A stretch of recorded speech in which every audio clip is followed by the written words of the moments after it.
Binabatikos ng grupong Human Rights Watch ang kampanya kontra droga ng Administrasyong Duterte.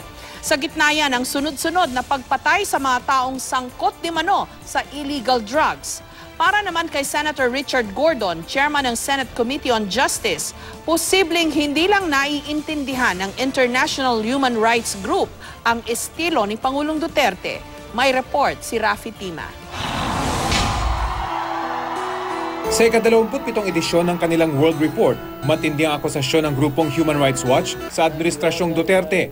Sa ngalan nila ng pagsugpo sa problema sa illegal na droga, winilang bahala raw ng Pangulo ang pagrespeto sa karapatang pantao at ginawang polisiya ang pagpatay sa mga suspect pa lang ng krimen. Pinapapurihan pa umano ng Pangulo at mga opisyal ng pamahalaan ang malawakang pagpatay sa mga pinagsususpetsahang drug dealer at drug users, pero hindi pinapanagot ang mga responsable dito. Sagot naman ng Philippine National Police, dinidepensahan lang nila ang kanilang sarili at base sa kanilang investigasyon, ginagawa lang naman daw ng mga otoridad ang kanilang trabaho. Iniimbestigahan din daw nila ang mga kaso ng pagpatay. Katunayan, may 800 kaso na raw silang natapos at may 500 suspect nang naaresto. Ang Commission on Human Rights hindi na raw ikinagulat ang paglabas ng report. May kahalintulad na report din daw silang tinatapos pero sa ngayon, hindi pa raw sila handang katigan ng konklusyon ng Human Rights Watch. Careful kami to be circumspect, especially because our investigations are still ongoing. Hindi pa ito mga conclusions at this point. Gayunman, paalala ng CHR sa dami ng mga namamatay sa police operations, dapat isipin ng mga pulis na mas mahalagang buhay ang mga suspect. Apprehension of suspects so that they will be held to account.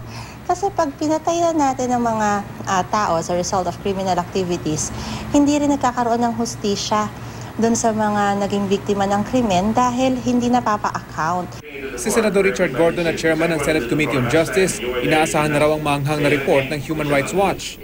Human Rights Watch throughout the whole world would always, because that's what they're paid to do, and I'm not saying it's bad, to make noise about the same matter in a rather general and sweeping way.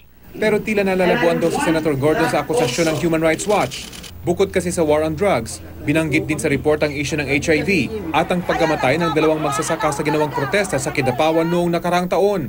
Panahon pa raw kasi ito noon ng nakaraang administrasyon. Sinisikap pa ng GMA News na makuha na ng pahayag ang palasyo. Rafi Tima, GMA News.